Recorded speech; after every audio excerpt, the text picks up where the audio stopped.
das famílias. Cidade Policlínica, aqui o plano é cuidar bem de você.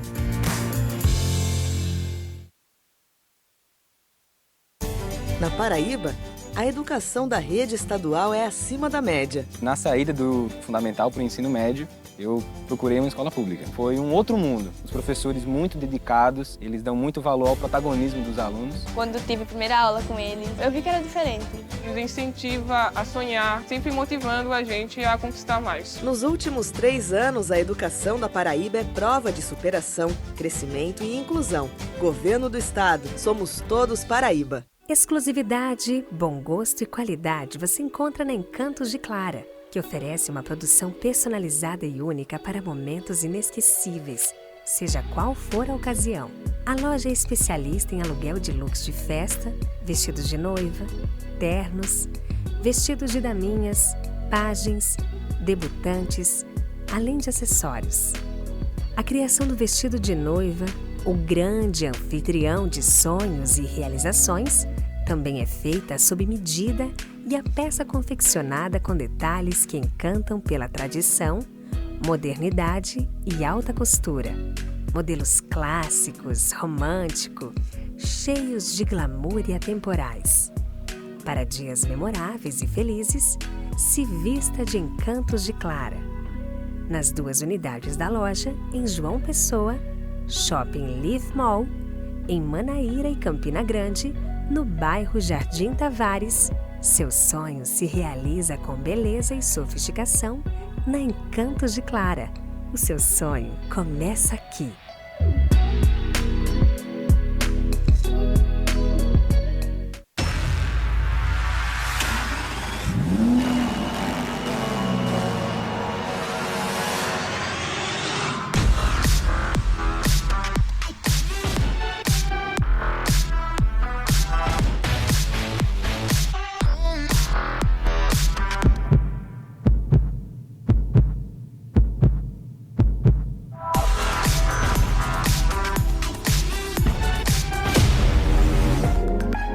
Tá difícil estacionar no centro de Patos, não é mesmo? A prefeitura, junto à ST Trans, buscaram a solução. Rizopark. Através do aplicativo, seu José consegue visualizar as vagas disponíveis antes mesmo de sair de sua casa, trazendo mais mobilidade, conforto e praticidade ao seu dia a dia. Veja como é fácil. Com apenas 2 cliques, seu José já ativou seu ticket. Seu José e Dona Marina já estão aproveitando todas as vantagens do app Rizopark. E você, já baixou o app?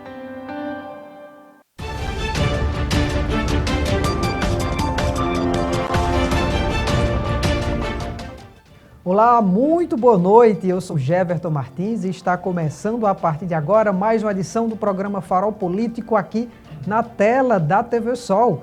Você que está nos acompanhando através do canal a cabo 8.1 ou através das nossas mídias sociais que estão aparecendo aqui no rodapé da sua tela, muito obrigado pelo carinho da sua audiência.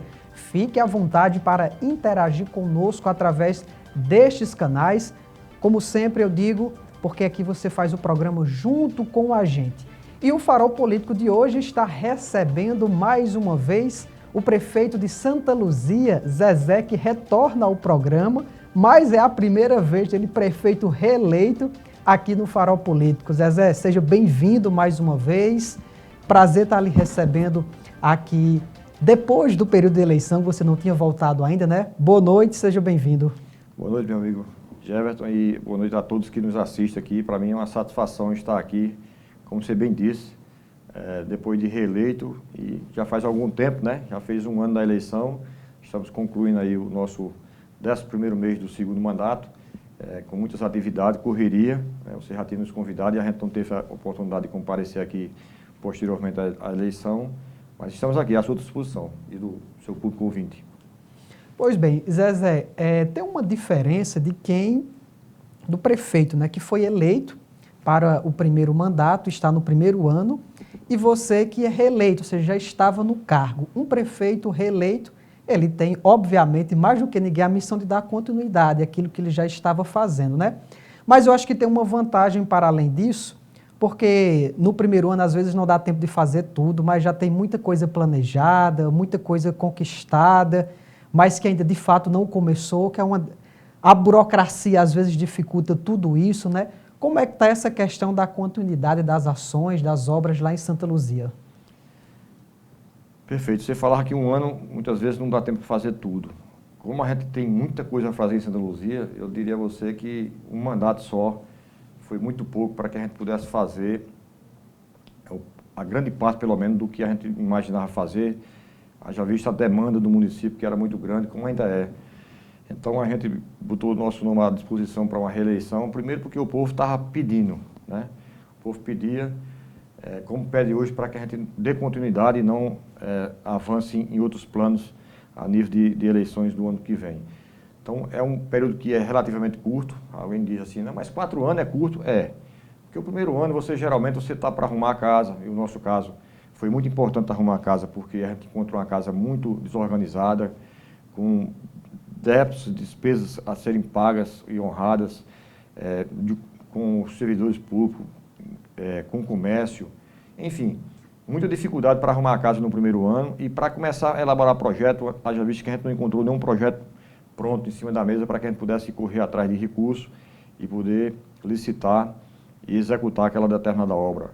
Então, o primeiro ano foi basicamente nesse sentido, sem esquecer de nossos compromissos com os servidores pagando dentro do mês em curso, com nossos demais fornecedores igualmente também recebendo dentro do mês em curso, e dando a assistência maior, que é a razão maior da existência da prefeitura. O que é que a prefeitura tem de obrigação?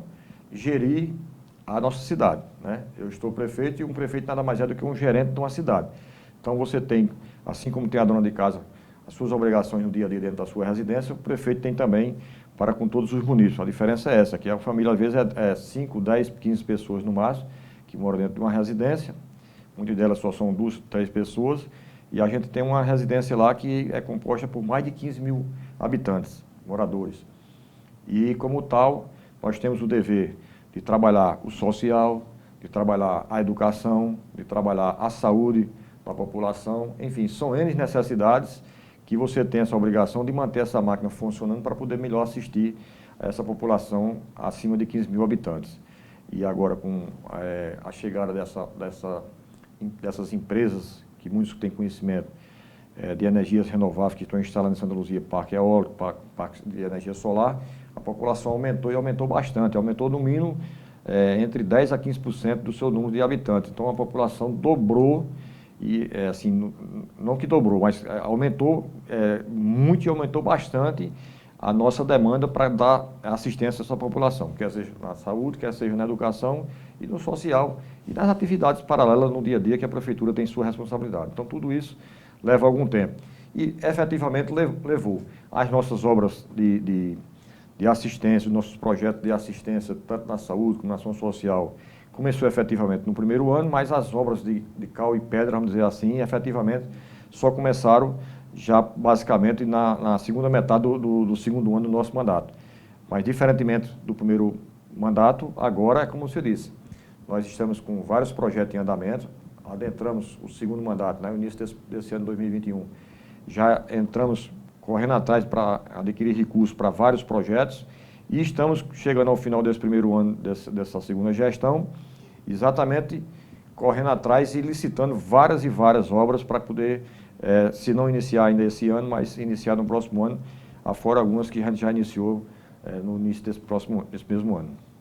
Quais são as maiores dificuldades de um prefeito de uma cidade do porte de Santa Luzia? Eu pergunto isso porque os nossos municípios, quando eu falo nossos municípios brasileiros, né, de forma geral, tem muitos problemas. Mas o que é que você considera que é o principal deles, o que tem dificultado muito a vida de vocês, prefeitos de uma cidade do porte de Santa Luzia? Primeiro dizer que o município de Santa Luzia, do porte de vários do Brasil, talvez dos 5.570 municípios, talvez a gente tenha aí uns 4.000 municípios ou mais que tem pouco recurso próprio. Depende basicamente do repasse do FPM, que é o rateio que o governo federal repassa para os municípios, que é fruto do seu imposto, do nosso imposto, e do ICMS, que no geral é muito pouco para uma cidade de pequeno porte, como é o caso de Santa Luzia. O ICMS é fruto também do que é comercializado dentro do próprio município de cada um. O governo do estado faz uma conta, uma matemática aí no mês de junho de cada ano, e faz a média dos últimos 2 anos para ver quanto foi que o município gerou de ICMS para o Estado. O Estado fica com a maior parte, fica com 75% desse imposto e repassa 25% apenas para os municípios. Então, existe uma matemática aí que é meio complexa para a gente explicar agora rapidamente, mas o certo é que o município de Santa Luzia, a exemplo dos pequenos municípios, recebe muito pouco, com exceção de alguns poucos municípios, né? Como por citar aqui, Caporã. Caporã é um município que não é tão grande, né?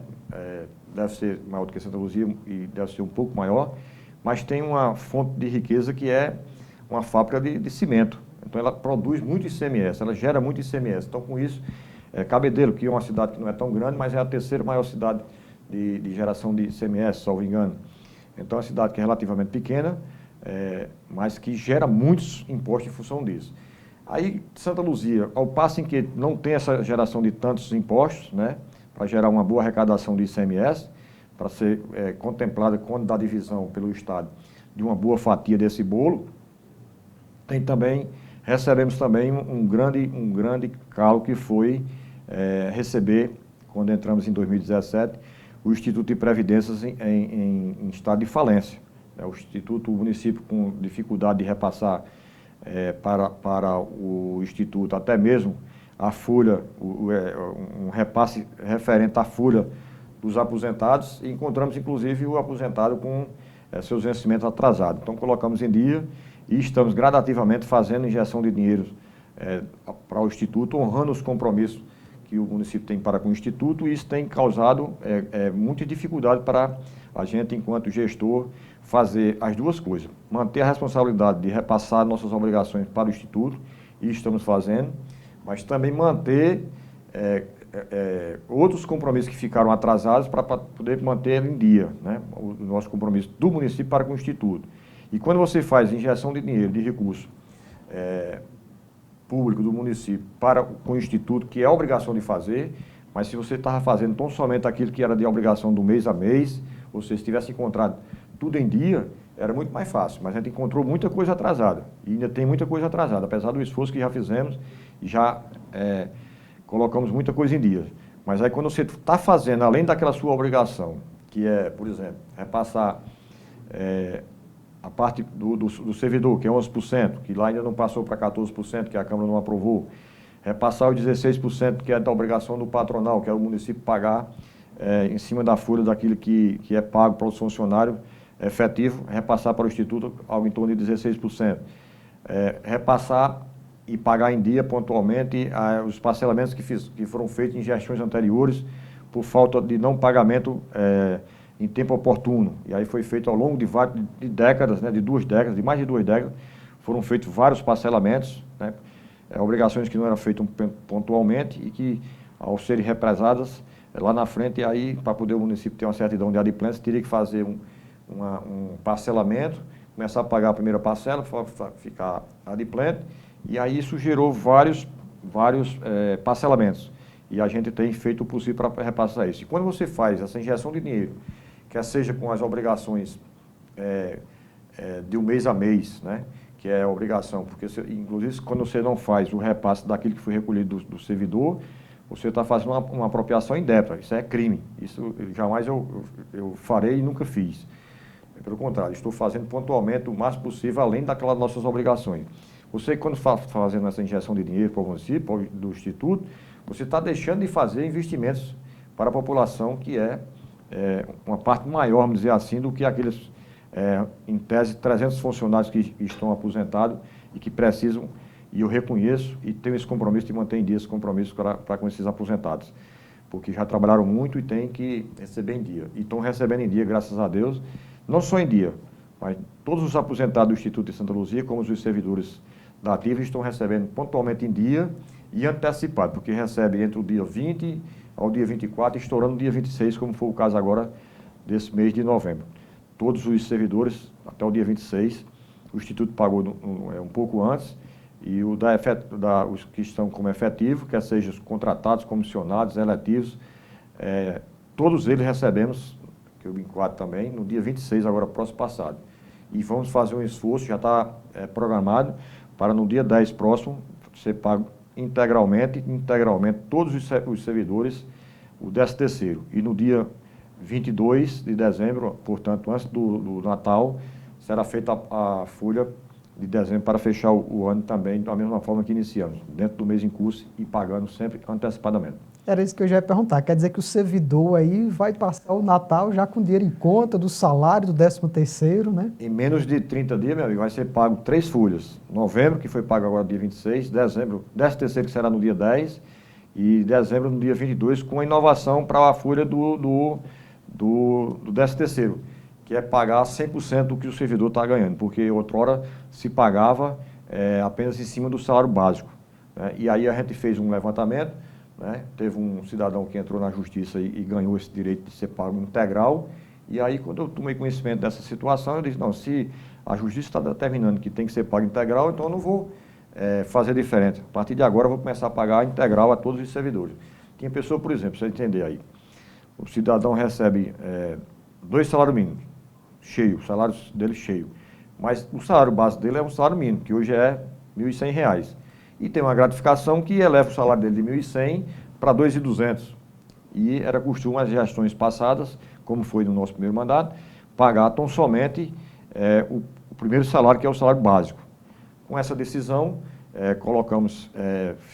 determinamos que a nossa equipe fizesse os estudos e foi visto que era capaz de ser feito o pagamento e determinei que o pagamento seja feito integral e com isso os servidores têm, agora nesse mês de dezembro, essa oportunidade de receber pela primeira vez na história do servidor de Santa Luzia, receber o 13º integralmente em todo o seu valor. Tá aí, notícia boa, então, principalmente para os servidores, né, que serão os beneficiados. Mas já que a gente está falando nessa questão, pode... Me permita, não só para os servidores, né, mas sobretudo para os servidores. Sim, porque tem a cadeia, né? Tem e a vem cadeia, o comércio... é um efeito dominó, né? Vem aí a oportunidade dos servidores honrar seus compromissos com o comércio, adquirir mais produtos, bens, serviços, então vai gerar um fluxo maior de recursos dentro da nossa cidade, e não só na nossa cidade, por extensão até aqui em Patos e as demais cidades circunvizinhas. Então, é um efeito dominó que vai ser muito positivo, porque o servidor, claro, é quem mais ganha com isso, mas essa é também uma atividade, um compromisso nosso desde campanha de valorizar o servidor. E se tem a oportunidade de a gente fazer dentro da legalidade uma valorização, inclusive por não ter impedimento, haja vista que com o advento da pandemia, o governo federal proibiu os entes públicos, através de lei, de fazer aumento de folha. Mas eu não estou aumentando a folha porque se eu já tenho uma obrigação de fazer assim, eu tenho que fazer da forma que é para ser feito. Então, eu não posso dar, por exemplo, o salário mínimo era 1.045, salvo engano, o nosso já era 1.050 no ano anterior. Com o advento da nova regulamentação para um salário mínimo de 1.100, a gente permaneceu em 1.100, eu não pude passar para 1.110, por exemplo, né? E nem podia dar mais gratificações nem aumento real para nenhum servidor. Mas esse pagamento não se enquadra nessa imposição da lei que proíbe, salvo engano é 173, e a gente vai poder fazer isso dentro da legalidade. Então, para mim é uma grande satisfação poder fazer financeiramente dizendo e poder fazer dentro da legalidade. Porque se não tivesse legalidade, claro que mesmo se financeiramente pudesse fazer, eu não iria fazer. Mas é um compromisso de sempre poder fazer o máximo para o servidor para reconhecer exatamente tudo aquilo que eles têm feito pelo nosso município. Nessa questão da pandemia, já que você tocou e a gente está falando sobre a parte financeira, como a pandemia afetou o setor público também, porque tendo em vista que a pobreza aumentou, as pessoas começaram a ter mais dificuldade, perderam o poder de compra, e esse poder de compra do básico, né? Não é nem o luxo, dizendo de uma forma popular. Então, a prefeitura também precisou ajudar muita gente, dar um suporte a essas pessoas. Como foi que a pandemia afetou essa questão de mais despesas para o poder público? Você disse tudo, meu amigo, porque se o pobre, né, que é o mais carente, que é aquele que mais sofre na pele, o rico, a gente diz assim, porque o rico, para ele faz pouca diferença, né? Na grande maioria, o rico ele tem ou um salário bom, que faz do seu serviço, ou um prolabore de uma sua própria empresa, que não lhe faz falta, né? A inflação não corrói o seu salário porque ele ganha o suficiente para ele nem perceber que a inflação está subindo. Agora o pobre não. Na hora que um quilo de feijão sobe de 5 para 5,50 já faz toda uma diferença, né? Então, fez muita diferença na na pele, no bolso do cidadão pobre e humilde, porque se ele ganhava um Bolsa Família de R$170 e ele fazia uma feira razoavelmente bem com aquele valor, hoje ele, na grande maioria das vezes, ele não consegue pagar nem sequer a água e a energia com aquele valor daquele Bolsa Família, porque é outra situação que é básica e se faz necessário, porque não é questão de luxo. Ninguém vai dizer que ter água de uma residência, por mais humilde e simples que seja, de uma família, ter água encanada e ter luz elétrica, isso seja luxo, de forma nenhuma. Isso é uma necessidade básica. E como tal, qualquer um tem que ter isso aí. A gente não está aqui falando do pessoal que morava nas cavernas, a gente está falando da população civilizada e de um mundo globalizado que exige todas essas situações para que a pessoa tenha o mínimo de dignidade. Agora, você não tem uma casa, já não tem dignidade, e você tem uma casa sem água e sem energia. Então, a coisa afetou tanto de uma forma que é preciso, sim, o poder público estar presente, vez por outra está dando uma cesta básica para um cidadão. Fizemos, inclusive, várias campanhas de uma forma bem extensa, por exemplo, doar 2.500 cestas básicas para quem mais precisa, de uma vez só, tá? É diferente de um programa que você tenha hoje aqui, por exemplo, uma cesta básica lá na secretaria, para atender pontualmente a uma família, 2, 3, 10 que vem em um dia, né? 50 numa semana, umas 200 no mês. Não, você fazer de uma vez só, durante um dia só, ou em 2, 3 dias, para questão da pandemia, para não dar aglomeração. A gente, agora com o advento da pandemia, a gente fazia essa distribuição por bairro e fazia gradativamente, mas em 2, 3 dias você atendia a população, quer seja urbana, quer seja rural, de uma forma geral, para atender a todos aqueles mais carentes do município. Então, essa assistência vem sendo dada, né? Ajuda eventual para um pagamento de uma energia, um pagamento de uma água.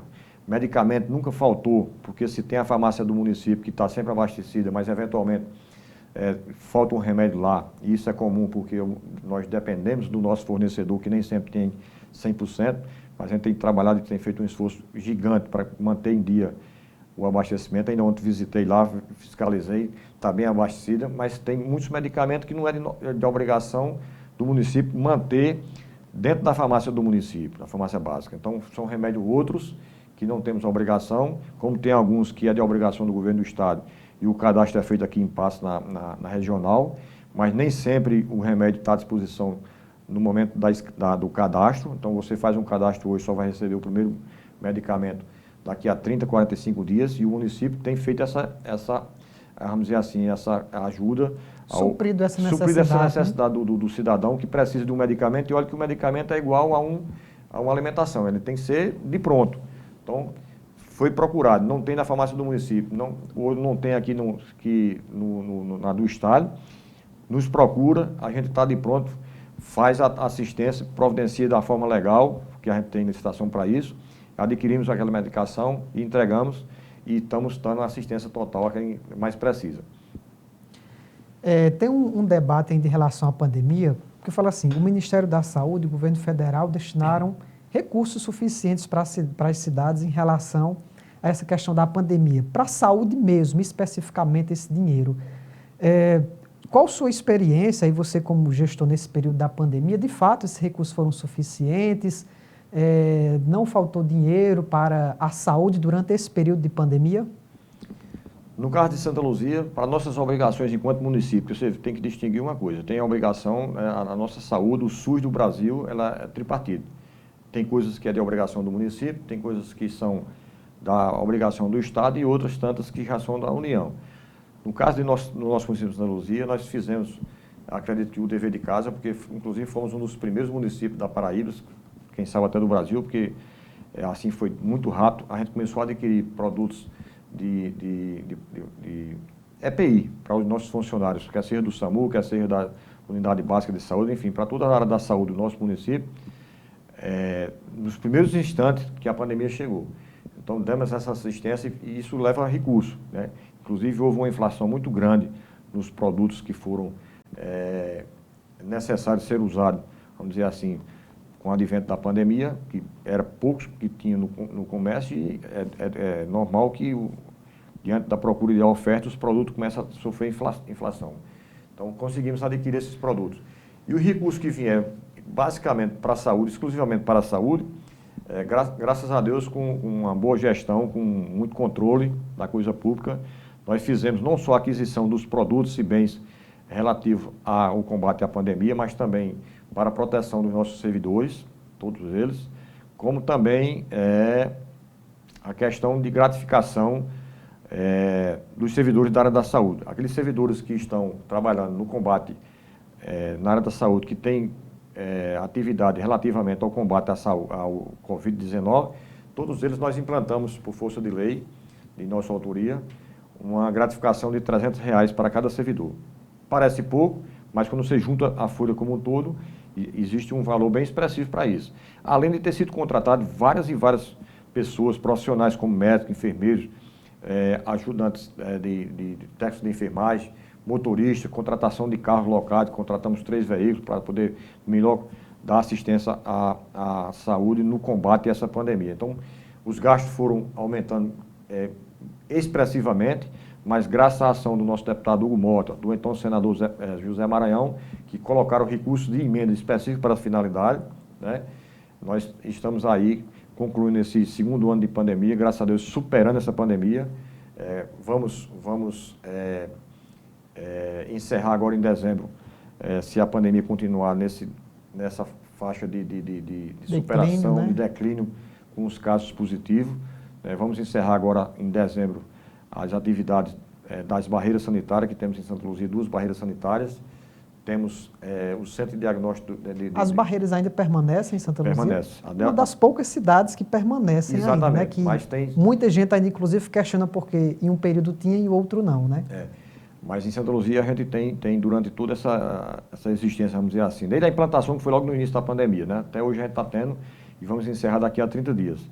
E vamos provavelmente também encerrar a atividade do Centro de Combate ao Covid, né? Que Santa Luzia também foi um dos primeiros no Brasil a ser instalado. O governo federal manda um recursozinho, é pouco, mas tem ajudado para isso funcionar, mas a preço de hoje não mais vai mandar. E a gente também já está sentindo que a demanda já não se faz necessário um centro específico só para aquela finalidade. Então, nós temos 6 unidades de saúde, temos uma policlínica que tem médico todos os dias, inclusive período de noite, né, de segunda a sexta-feira, até o sábado tem atendimento. E temos um laboratório de análise do município que tem capacidade de fazer vários exames, inclusive esse do Covid. Então, não há razão do centro estar mais funcionando. Então, até dezembro, finalzinho de dezembro, a gente vai, com as bênçãos de Deus, estar superando realmente essa pandemia, a gente vai encerrar e com isso a gente vai diminuir essa despesa, porque vai ser demitido várias pessoas que foram contratadas temporariamente para essa finalidade. Mas o dinheiro, que foi sua pergunta maior, a gente com muito zelo, com muito jeitinho, a gente conseguiu adequar. E é claro que o dinheiro que veio não foi 100% o necessário e o suficiente, mas com a contrapartida do município a gente tem feito aquilo que sempre foi preciso ser feito. Já que a gente está nessa questão ainda de pandemia, para a gente encerrar esse assunto aqui, como é que está a expectativa da gestão em relação à realização de eventos, que é o que se fala agora, cidades que costumam realizar festa de Réveillon, estão nessa expectativa, comemorações natalinas. O que é que Santa Luzia está pensando em relação à liberação, à promoção de eventos públicos? Pois é, essa é uma pergunta que o cidadão nos faz praticamente diariamente, né? E todo dia mesmo. Eu tive agora a oportunidade, agora no dia 24, essa semana, né? Quarta-feira agora, foi feito várias comemorações alusivas ao sucesso centenário de Santa Luzia. Santa Luzia agora no dia 24 de novembro completou 150 anos de emancipação política. Era um motivo de muita alegria, de muita felicidade para todos nós de Santa Luzia, e era a razão maior da gente fazer uma grande festa. Costuma ter festa com bandas no aniversário da cidade lá? Nem sempre, mas aqui e acolá tinha festa, né? Na nossa gestão a gente teve a oportunidade de fazer, mas basicamente era durante o dia desfiles das escolas, né? Na nossa gestão houve também a participação do 3º Batalhão de Polícia Militar, que foi um desfile muito bonito. Eventos mais formais, mais né? Formais e tradicionais, inaugurações, tal e outro, mas desde o ano passado que não fazíamos em função da pandemia. Mas esse ano, com a situação da pandemia praticamente já nos proporcionando essa oportunidade de fazer, ainda que com todos os cuidados, nós fizemos grandes eventos durante o dia de sábado, domingo, segunda, terça e quarta, foram várias atividades. Mas não fizemos festas com bandas, com grandes bandas, exatamente para não dar aglomeração, não dar essa possibilidade do Covid se avançar e de contaminar várias pessoas. Então, não fizemos, não vamos fazer o Réveillon que gostaríamos também de fazer. Né? Se tivesse tido a oportunidade, teríamos feito uma grande festa quando do aniversário da cidade, porque razão a gente tinha de sobra. 150 anos não é uma data qualquer, né?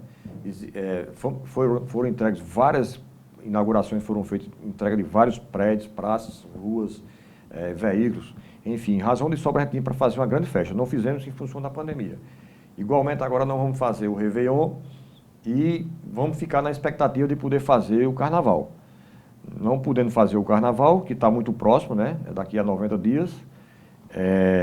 A pandemia é quem vai dizer. Eu estou com o olhar e a responsabilidade mais voltada para o zelo com a vida do cidadão, com a qualidade de vida do cidadão. Eu sei e reconheço que o cidadão está precisando, sobretudo os jovens, estão querendo participar ativamente das festividades, inclusive muitos se deslocam para o Rio Grande do Norte, onde está tendo um momento mais de relaxamento, vamos dizer assim, e oportunidade de realização de festas, mas eu olho mais para a qualidade de vida e, sobretudo, a vida do cidadão. Eu não quero botar em risco mais a vida de outros filhos nossos lá de Santa Luzia. Então, eu peço a compreensão, sobretudo dos jovens, que são que mais desejam estar participando desses eventos, e na certeza que, ao poder realizar com segurança uma festa, a gente vai fazer, e não só uma festa, vamos fazer uma grande festa, para poder fazer, comemorando não só esse desejo de se fazer uma festa, que está fazendo muito tempo sem ter festa, mas pela razão da festa em si, por exemplo, se é carnaval, tem que fazer a festa porque é carnaval. Mas, sobretudo, para fazer uma grande festa também comemorativa e, sobretudo, nessa razão, de poder fazer uma festa em homenagem e por agradecimento a Deus por esse momento de superação da pandemia, né? Como vamos fazer, se Deus nos permitir, uma grande festa de São João em 2022. São João e Santa Luzia, todos sabem. 2 anos já sem São João, não é isso? Já 2 anos sem São João. Será que tem como guardar esse verbo desses 2 anos atrás e usar ano que pois vem? Pois é, a gente tá há 2 anos fazendo um pequeno São João virtual, né, que foi uma iniciativa nossa que muitos municípios também o fizeram, mas só para fazer uma marcação, para não passar em branco. Mas para o ano a gente está completando 80 anos de São João, é um dos maiores, se não o maior, o mais tradicional São João, né? O maior não, o mais antigo, né? São João, não só São João, mas festa junina de rua, né? Festa junina, porque você comemorar, por exemplo, a padroeira de um município que tenha São João, São Pedro, Santo Antônio, é uma coisa, comemoração de uma festa religiosa. Mas a gente está falando aqui de uma festa junina, né? Tradicional, é quadrilha, é banda, é forró, é um trio de forró. Então a gente tem aí talvez a mais antiga festa junina do Brasil. Até que alguém prove o contrário, e aí eu não estou querendo ser mais do que ninguém, só apenas relatando que é do nosso conhecimento.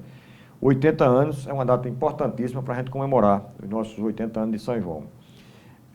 A gente costuma até dizer que foi Santa Luzia que ensinou o Brasil a dançar forró, porque a gente não tem outra... Pra você ter uma ideia, no passado, aí na década de 70, 80, até o início dos anos 90, se um conjunto de forró queria se dar bem na mídia e vender muitos CDs, muitos LP e muitos discos, ele tinha que se apresentar necessariamente em Santa Luzia.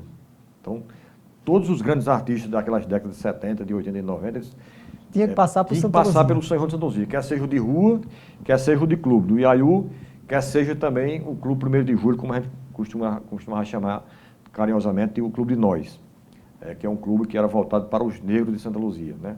Já visto que lá no passado tinha essa questão, o Clube dos Brancos, o Clube dos Negros. É uma tradição que é a história que existiu em Santa Luzia, que hoje está os 2 clubes em decadência, os dois fechados, mas que a história relata isso.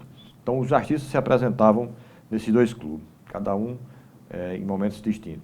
Então, vamos ter um grande São João, porque Deus haverá de nos permitir, de até lá a gente ter superado essa pandemia, e vamos ter também uma grande razão de fazer uma festa grande. A ausência do São João, propriamente dito, durante 2 anos, a superação da pandemia, que é uma razão maior da gente fazer uma grande festa para poder comemorar a vida, né, de tantos, claro, com sentimento ainda de pesar e de solidariedade vivo, uma chama viva, marcante, que não vamos esquecer nunca as percas que tivemos, mas a vida vai continuar e continua sempre, né? Gerações vão suceder a nós mesmos e vai ser sempre assim. E aí vai ter esse momento dos 80 anos do São João e vai ter também a oportunidade de a gente fazer uma grande festa, se não de inauguração, porque se pudesse ser feita a inauguração antes, mas pela existência de um parque novo, um grande espaço físico para que a gente possa realizar uma grande festividade de São João, num local onde vai ter não só espaço amplo, mas também condições para abrigar mais foliões, mais forrozeiros, e igualmente de uma forma mais prática e com segurança. Porque se você tem uma praça como tem em Santa Luzia hoje, que se torna pequena para poder acomodar 40, 50 mil pessoas, 60 mil pessoas que chegam para Santa Luzia por cada noite para poder brincar conosco, agora a gente vai ter um espaço bem maior, bem mais amplo, então vai ser mais bacana, vai ser prazeroso a gente estar participando. E aí, desde já estou convidando você e toda a sua família. Venha conosco, 2022 será uma grande festa de São João. Esse espaço já será inaugurado ano que vem, você acredita? Nós estamos com a expectativa de inaugurar até abril. Então o próximo São João já vai ser de fato realizado lá, né? A empresa que está à frente da execução dessa obra, ainda agora, nesses últimos 15 dias, fizemos uma reunião na Caixa Econômica, fizemos algumas adequações do projeto e está tudo definido. A empresa vai dar um impulso maior agora no final do ano, até início do ano, para que março, abril, mais tardar, ela tenha a oportunidade de concluir esse evento. E aí, uma vez concluída, a gente já vai fazer a inauguração com as bênçãos de Deus, superada essa pandemia, já com uma grande festa. E aí sim, no São João, haveremos de fazer o primeiro São João no espaço físico denominado de Parque de Eventos. Muito bem, nós falamos aqui sobre o aniversário de emancipação política de Santa Luzia, 150 anos, de fato não é para qualquer uma cidade comemorar uma data como esta, mas foram inauguradas algumas obras, como o senhor já citou aqui, né? Quais o senhor poderia destacar? Eu sei que foram algumas as que lembram aí. Eu vou recordar aqui agora que entregamos uma quadra na zona rural, uma quadra poliesportiva na zona rural do nosso município, construída na comunidade Pinha, foi construída com recurso do município, recurso próprio. Construímos e entregamos 3 novas avenidas pavimentadas em paralelo, de um total de 8 que estamos fazendo lá no bairro Nossa Senhora de Fátima, fruto de emenda do nosso ex-senador Zé Maranhão. Construímos uma praça com dinheiro do município, ampliamos e reformamos no centro da cidade, Praça Celina Medeiros, que foi uma grande parteira que tivemos em Santa Luzia, e entregamos vários veículos, onde entregamos um caminhão para melhor servir com um baú à população como um todo, prestar serviço à comunidade, 2 vans, uma para educação, uma para saúde, um carro para o gabinete do município, que fazia anos, décadas que o gabinete não tinha um carro próprio, e uma ambulância para melhor servir a saúde de Santa Luzia, iluminação de LED, lâmpadas nas ruas e luminárias de LED nas principais avenidas dos bairros, de 4 bairros de Santa Luzia. Santa Luzia tem o centro e mais 7 bairros, então são 8, e fizemos em 4. E esperamos até dezembro, agora o final do ano, entregar pelo menos mais um bairro, para poder, no próximo ano, a gente contemplar toda Santa Luzia com iluminação pública através de lâmpadas e luminárias de LED. A cidade está ficando muito bonita. Onde eu chego, como cheguei já aqui em Patos em alguns momentos, as pessoas passam a noite lá em Santa Luzia e percebem que a cidade está ficando muito bonita, com a iluminação padrão, toda ela branquinha. É uma lâmpada que, inclusive, uma luminária que, inclusive, ela não atrai os mosquitos no período do inverno, o que é muito positivo, porque era costume, né, alguns moradores pedir até para desligar, porque incomodava no período de inverno a quantidade daqueles mosquitos que perturba tanto. E a cidade está ficando bonita. Fizemos a entrega da ampliação e adequação do novo do nosso cemitério São Miguel, que foi ampliado e que foi totalmente agora iluminado com lâmpadas, com luminárias de LED. Colocamos, além das luminárias que já existiam, colocamos mais de 100 luminárias no cemitério e a iluminação ficou de uma forma que você entra no cemitério e você acha que você está durante o dia. Então, claro que ficou. E eu costumo dizer, além de outras benfeitorias que foram feitas, como limpeza na capela, que é a nova capela, porque nós temos 2 capelas no cemitério. Temos uma que data da sua origem de fundação, tem mais de 100 anos de capela, que é uma capela que está sem uso há muito tempo, muitas décadas, talvez 70 anos, talvez, e a gente pretende restaurar com um profissional competente. Já tivemos contato com uma professora da universidade, que ela é restauradora de peças de antiguidade, e vamos restaurar essa capela antiga e fazer a calçada em todos espaços que não é destinado a covas e túmulos do cemitério, para que ele possa manter a nossa casa eterna de uma forma bem limpa durante todo o ano. Então, fizemos isso também. Fizemos a entrega de outros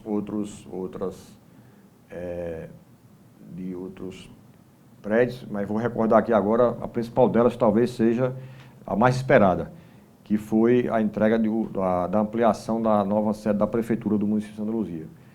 Que, por sinal, eu não fui lá ainda, né? Vi umas fotos, vi na reportagem que a gente gravou, ficou muito bonito. Fomos lá mais uma vez. Ficou muito bonita. Ficou. É uma prefeitura, um prédio que foi construído pelo prefeito Ney Araújo, ainda nos anos 67, 68, inspirado nas construções da nossa capital Brasília, que estava recém-construída naquela época, né? E que já projetava-se para construir a prefeitura numa quadra, um pouco abaixo do lado direito, a Câmara dos Vereadores, do lado oposto, o Fórum de Justiça, e ao centro a Praça dos Três Poderes. Isso eu achei interessante, porque eu tenho um quadro, tenho um desenho lá, que vou colocar numa moldura, fazer um quadro bonito para poder expor no novo espaço agora do gabinete do prefeito, para que fique lá guardada essa iniciativa do prefeito Ney Araújo, há tantos anos atrás, né? Mais de 60 anos atrás. Então, há quase 60 anos. Então, esse prédio foi construído de um tamanho bastante expressivo, vamos dizer assim, para a década de 60, mas que para os dias de hoje estava muito pequeno. Então, o saudoso prefeito Antônio Ivo, em 2008, né, no último ano da sua segunda gestão enquanto prefeito, iniciou uma ampliação que ela, vamos dizer assim, aumentou em 2 vezes o que já tinha. Se tinha 100 metros quadrados, passou a 300 metros. Aumentou porque aumentou nas 2 laterais e depois de aumentar, fez um primeiro andar com toda a sua extensão. Então, aumentou 200%, triplicou o seu espaço físico. E essa obra é uma obra muito esperada, por quê? Porque em Antônio Ivo, em 2008, iniciou, não concluiu o seu mandato, porque a grande maioria sabe que ele fez um ato impensado, se tirou sua própria vida, faltando 15 dias para terminar seu mandato, e o prefeito que sucedeu, o vice-prefeito, não deu continuidade à obra, como também não deu o sucessor deste, que passou 8 anos. Inclusive, eu fui vice-prefeito dele, mas meus pedidos não foi levado em consideração para que a obra fosse dada continuidade e concluída. Então, a obra passou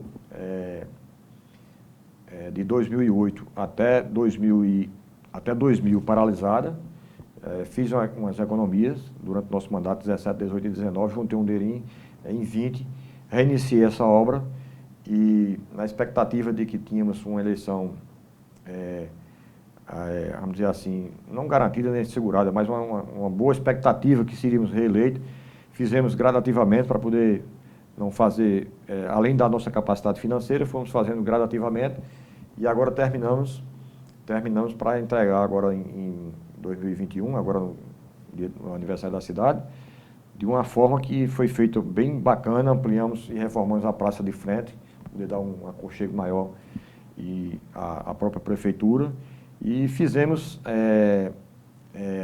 a inovação agora de chamar como o prefeito Antônio Ivo gostaria que fosse chamado. Não mais de prefeitura, que prefeitura é o poder, né? Poder executivo, mas o prédio em si foi denominado de Paço Quipauá. Quipauá é um dos rios que corta o nosso Vale do Sabugi, que outrora todo Sabugi era Santa Luzia, e que carinhosamente agora está sendo chamado de Paço Quipauá, que é nada mais do que a sede do Poder Executivo Municipal. Ou seja, em outras palavras, é a prefeitura, mas hoje está denominada de Paço Quipauá. É como, por exemplo, a gente tem o Palácio do Planalto ali, o Palácio da Alvorada. Isso, né? E todos são denominados com um nome específico. Então, eu nada mais fiz do que entregar para a população, no dia 24, uma obra que foi iniciada lá atrás, em 67, por Dr. Ney, e que foi projetada e iniciada e praticamente faltou poucos detalhes de acabamento, uma obra que vai muito servir a população e dar condição de trabalho a quem lá vai trabalhar. Projetada, idealizada pelo nosso saudoso prefeito e amigo Antônio Ivo. Então, dedico essa obra ao nosso amigo Antônio Ivo de Medeiros. Então, foi um dia de muitas festividades, né?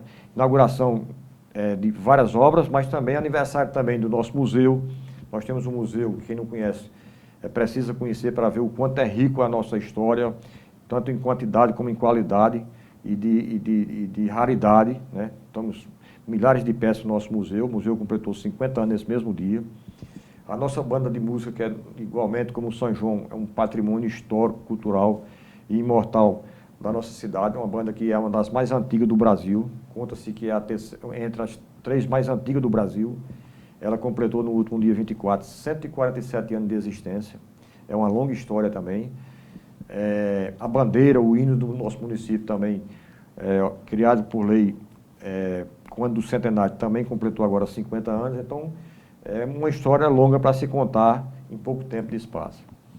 Pois bem, daqui a pouquinho a gente vai falar sobre uma outra obra que o prefeito Zezé já está planejando, já iniciou a parte burocrática, né? Daqui a pouquinho ele vai contar, mas antes disso vamos falar um pouquinho sobre política partidária, que não pode faltar aqui, né? Como é que estão os projetos, as conversas para as eleições do próximo ano? Eu sei que tinha um apelo por uma parte da população, de lideranças ali de Santa Luzia e região, que você deixasse o Poder Executivo e tentasse uma vaga nas eleições do ano que vem.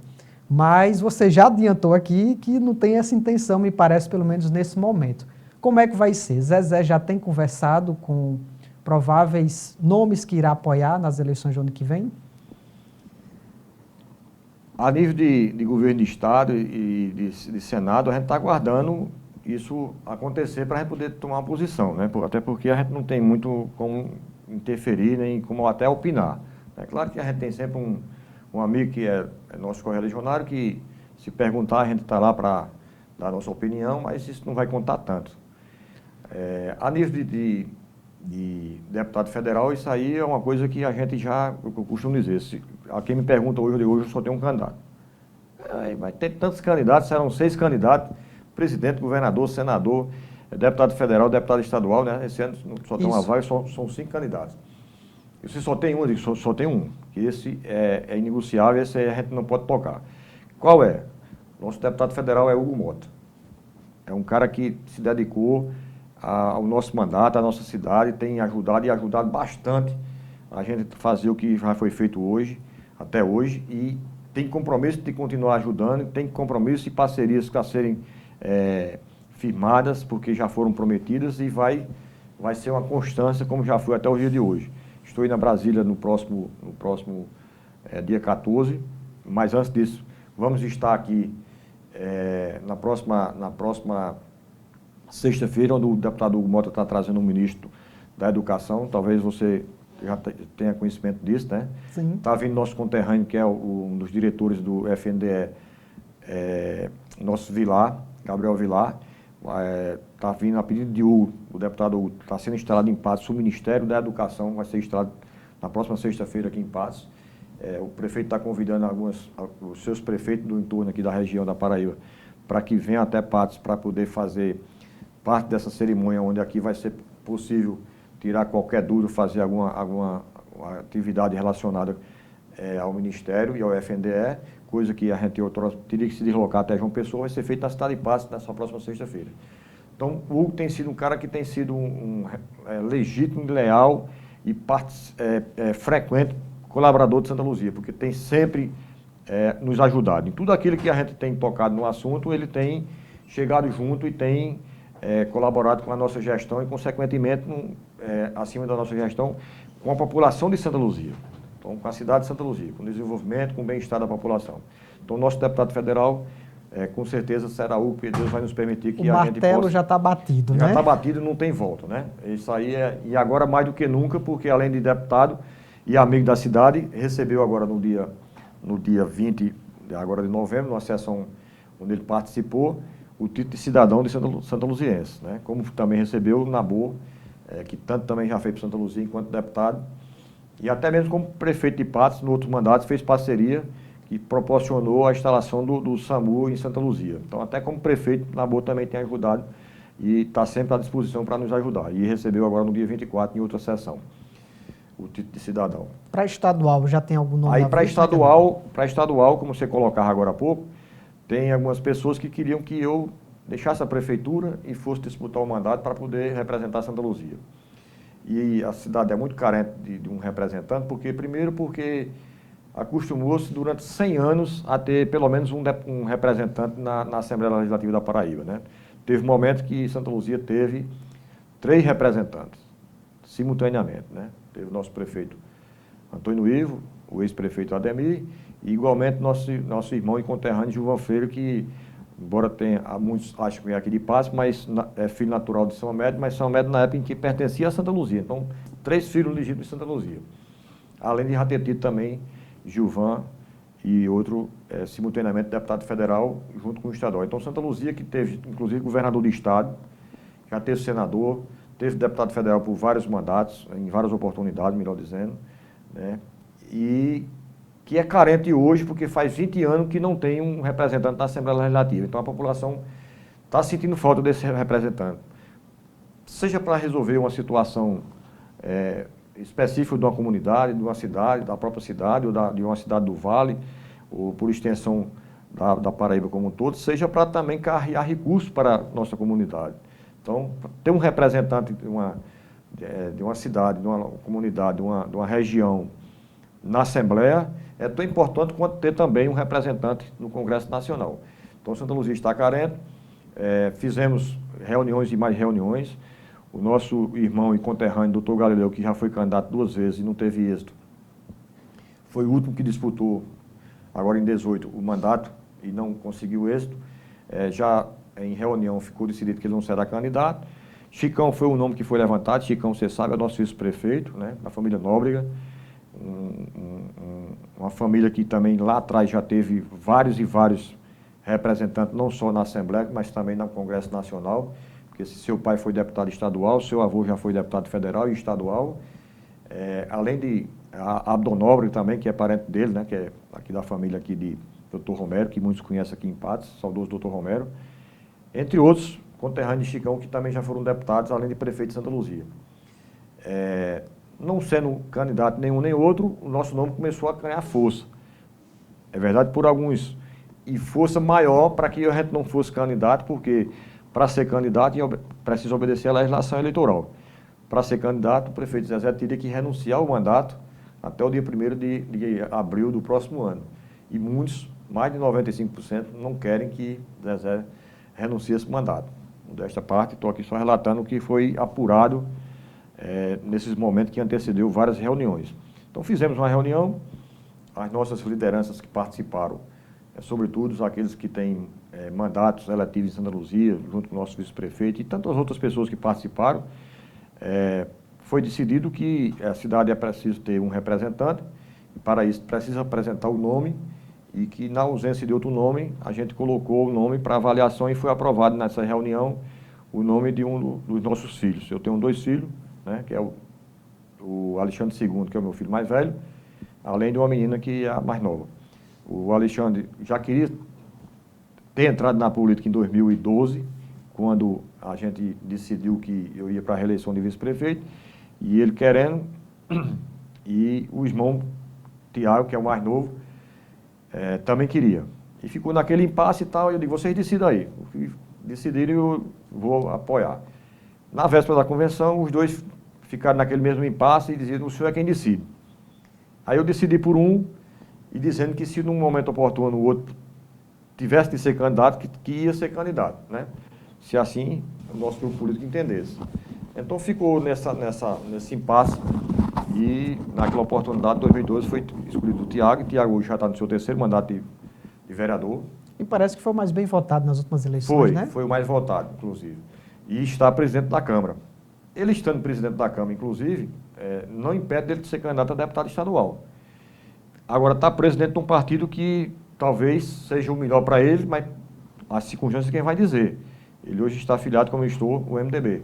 né? Está nesse impasse aí se o veneziano vai ser candidato, se não vai ser, se vai se compor com o governador do estado ou com até mesmo com outra agremiação política.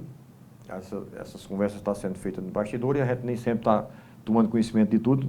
Daqui a pouco, no momento oportuno, isso vai tornar público e aí a gente vai decidir como vai ser. Já Alexandre, ele não tem mandato, por não ter mandato, ele pode se filiar a um outro partido, que é o que propõe nosso amigo e parceiro Hugo Mota, de nosso deputado estadual, ser candidato pelo Republicano, que é seu partido, né? Inclusive ele é o presidente. Então, que com certeza isso vai proporcionar para cada vez mais ele poder nos ajudar com esse projeto de ter um representante na Assembleia. O certo é que a gente está caminhando para, até a data oportuna, a gente definir quem será o candidato e outra reunião vai ter para poder a gente ampliar esse leque de amigos para poder ver se tem esse comprometimento, esse desejo realmente de um comprometimento de todos participarem e ajudarem. Porque eu deixei bem claro na reunião que a gente estava colocando o nome desses 2 filhos como uma opção e não por uma imposição. Jamais um filho meu será candidato a deputado por imposição minha ou dele próprio. Se for candidato, será candidato como uma opção do grupo e aí sim, avaliando e projetando e idealizando estratégia para que a gente possa ter efetivamente uma perspectiva de vitória. Que não adianta só disputar.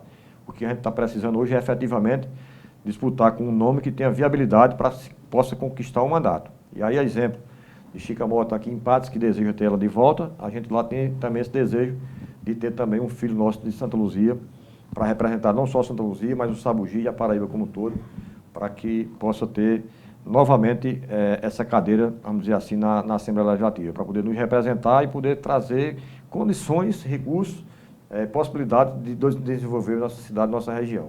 Nessa perspectiva, nesse sentido, é que a gente está projetando lançar essa candidatura e, no momento oportuno, haveremos de decidir efetivamente quem será o nosso candidato, para que escolher dentro daquele que maior tiver possibilidade de vitória. Pois bem, nosso tempo está chegando ao fim, passou muito rápido, né? Nós já temos aqui praticamente 1 hora já conversando, é exatamente isso mesmo. Mas tem uma novidade, não sei nem se você já tinha divulgado esta ação em outro meio de comunicação, mas vamos lá. Você tem uma ideia de expandir, ou melhor, aproveitar a questão do turismo lá em Santa Luzia, né? Conta pra gente aí qual a sua ideia. Pronto. Eu estava no meu primeiro mandato de vereador, ainda nos anos 90, eleito que fui em 96, e eu era muito preocupado naquele momento, porque eu venho da iniciativa privada, eu venho do comércio, eu venho de uma atividade que me fez comerciante, ainda aqui na cidade de Patos, eu já disse isso aqui nessa mesma cadeira, vendendo confeito e pipoca lá na rodoviária antiga de Patos. Não é nem a antiga que muitos conheceram aqui, próximo da linha do trem, não, é a anterior. É a antiga da antiga. A antiga da antiga mesmo, né? Aqui no edifício de Estevo hoje, né? Aqui no centro da cidade. Onde ali comecei a minha primeira atividade comercial, onde ajudei meu pai no mercado de Patos, vendendo laranja.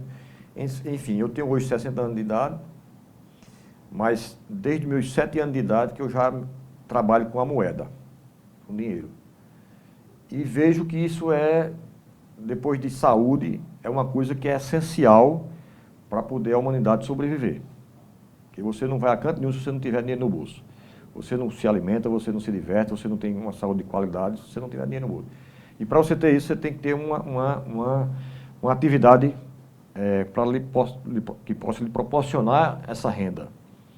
E eu preocupado com a renda de Santa Luzia, que com o advento do bicudo, acabou a maior fonte de renda do nosso município de Santa Luzia, ainda nos anos 80, quando extinguiu por completo mesmo a produção de algodão. Então a geração de renda do nosso município ficou restrita ao comércio, que naquela oportunidade era muito pequeno, ainda mas era menor do que é hoje, né? Aos servidores públicos, quer seja estadual, federal, estadual e municipal.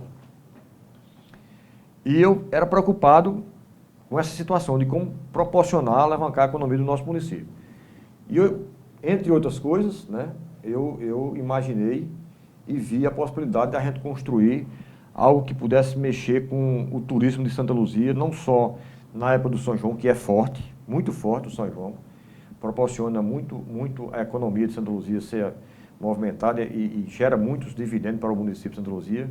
Pessoas que ganham durante uma semana do equivalente ao que ganharia, vamos supor, em 6 meses, em situações outras, e que dá oportunidade não só a quem vai botar um bar, quem vai botar uma banda para tocar, mas a dona de casa quando aluga, enfim, ao cabeleireiro, ao dono de posto, o mercadinho.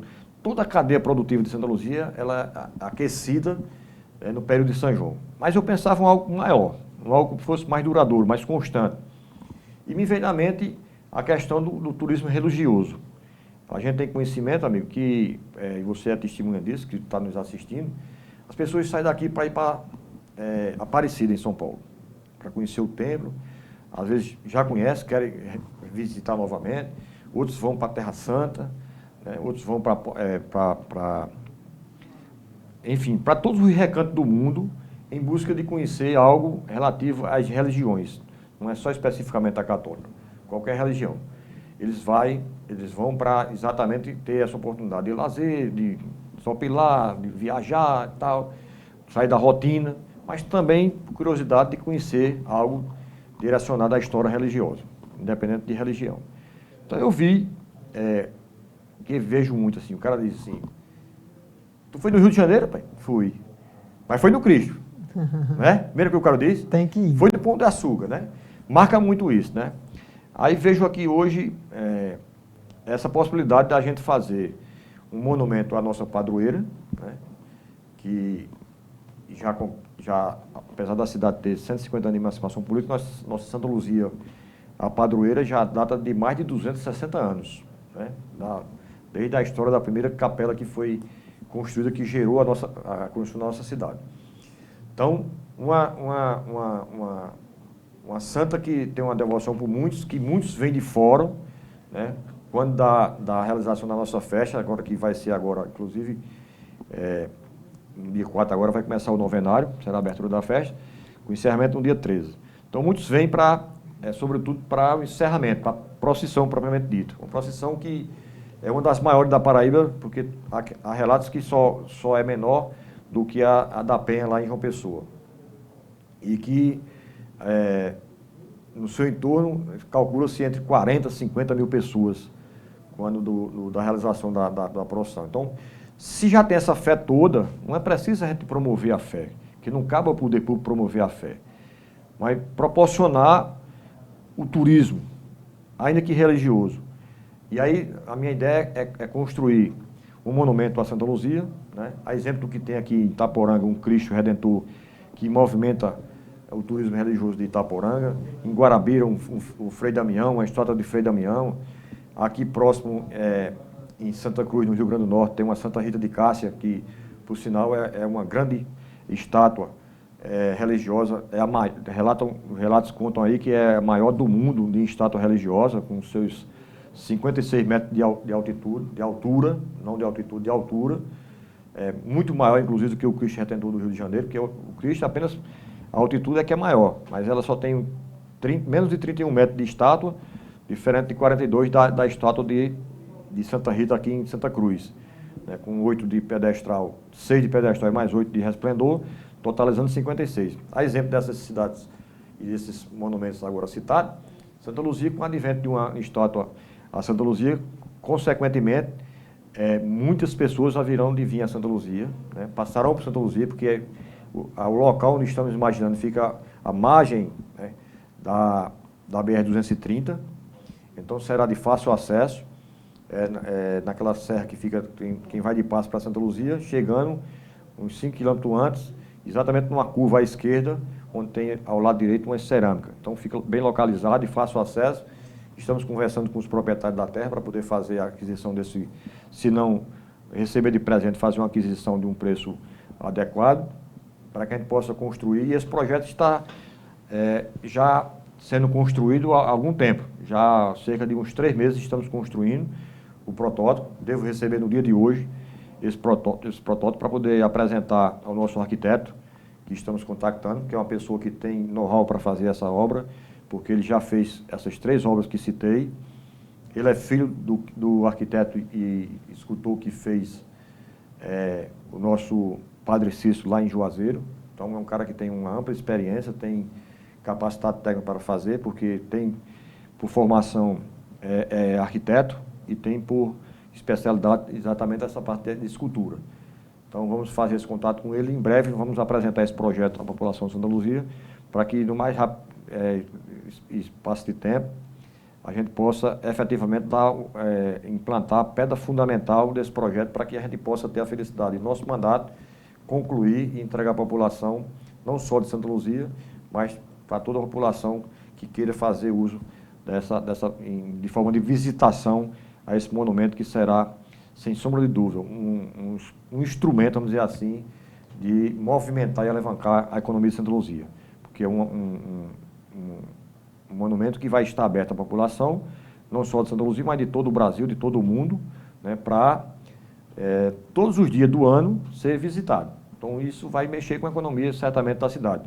A exemplo do que aconteceu com Santa Cruz, que em cerca de 10 anos a cidade cresceu bastante. Visitei agora há pouco, há menos de 2 meses, a cidade de Juazeiro, coisa que tinha feito há 40 anos atrás, e recordo do tamanho de Juazeiro, o quanto era pequeno em relação ao que é hoje. Eu imagino que Juazeiro cresceu talvez aí 5, 6, 8, 10 vezes o que era, né? Porque hoje é uma cidade monstruosa, com grandes e largas avenidas, grandes prédios, coisa que no passado não tinha, né? Você procurava um hotel para se hospedar, não tinha, só tinha alguns poucos casarões, né, em forma de hotel. Eu lembro que eu cheguei a ficar hospedado num casarão, armei uma rede para dormir no corredor desse casarão, porque os quartos já estavam todos ocupados. Então, a cidade cresceu, se desenvolveu. Parabéns para a cidade de Juazeiro, que hoje mostra que o turismo ela é uma coisa que impulsiona o mundo e não vai ser diferente com Santa Luzia. Eu tenho esse pensamento que isso vai ser uma oportunidade de desenvolver Santa Luzia e já guardo na minha mente, no meu coração, há mais de 20 anos, né? Então, com isso, eu quero dizer que esse sonho eu vou compartilhar com a minha equipe de trabalho e com todos os santaluzienses para proporcionar esse engrandecimento para a nossa terra e, consequentemente, para a Paraíba. Pois bem, nós chegamos ao fim do Farol Político. Antes da gente se despedir aqui, deixa eu mandar um abraço também ao colega Valdomiro Pereira, que está aqui no estúdio, que auxilia Zezé na parte da comunicação lá. Eu não sei se ele conhece o Rio, mas o Cristo ele conhece, nem que seja o lado de Itaporanga, né? Não tenho dúvida disso. Zezé, obrigado pela sua participação. Obrigado a você, meu amigo. Obrigado aqui à direção dessa grandiosa empresa que tem trazido contribuições e benefícios para não só para Patos, para toda a região. Que você dá a oportunidade que gestores, que outras pessoas, representantes de toda a sociedade, de um modo geral, tenha a oportunidade de vir aqui sentar e conversar com vocês. Isso é muito bacana, porque está levando o nome de Santa Luzia, o nome de cada segmento que aqui tenha a oportunidade de aqui chegar, para poder levar o conhecimento, as informações de uma forma mais precisa, mais objetiva e de uma forma bem aberta, como é o seu programa. Parabéns a todos, a sua pessoa, meu amigo, e dizer que estamos muito agradecidos por esse espaço. Um abraço, um cheiro bem forte a todos que fazem essa conceituada empresa e, sobretudo, ao povo de Santa Luzia. Estamos à disposição. Agradecer ao povo de Santa Luzia também pela audiência, a todos da região e da Paraíba. Muito obrigado pelo seu carinho, da sua participação também através das redes sociais. Esta edição do Farol Político de hoje vai ficando por aqui, mas a gente volta na próxima semana com mais um personagem da política do Estado. Até lá, uma excelente noite a todos.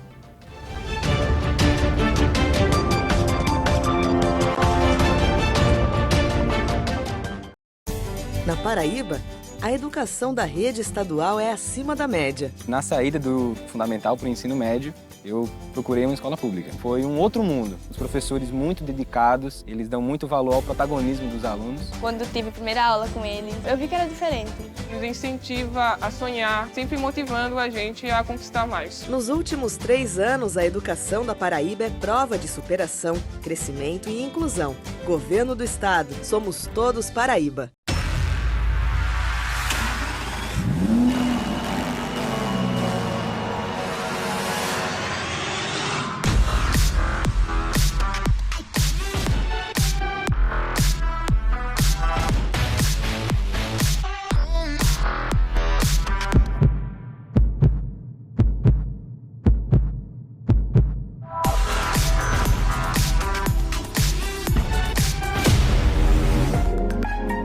Exclusividade, bom gosto e qualidade você encontra na Encantos de Clara, que oferece uma produção personalizada e única para momentos inesquecíveis, seja qual for a ocasião.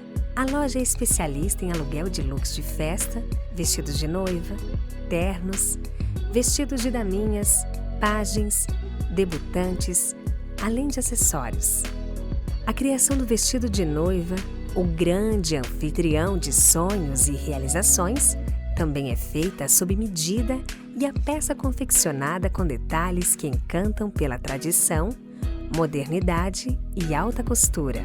Modelos clássicos, romântico, cheios de glamour e atemporais. Para dias memoráveis e felizes, se vista de Encantos de Clara. Nas 2 unidades da loja, em João Pessoa, Shopping Live Mall, em Manaíra e Campina Grande, no bairro Jardim Tavares, seu sonho se realiza com beleza e sofisticação na Encantos de Clara. O seu sonho começa aqui.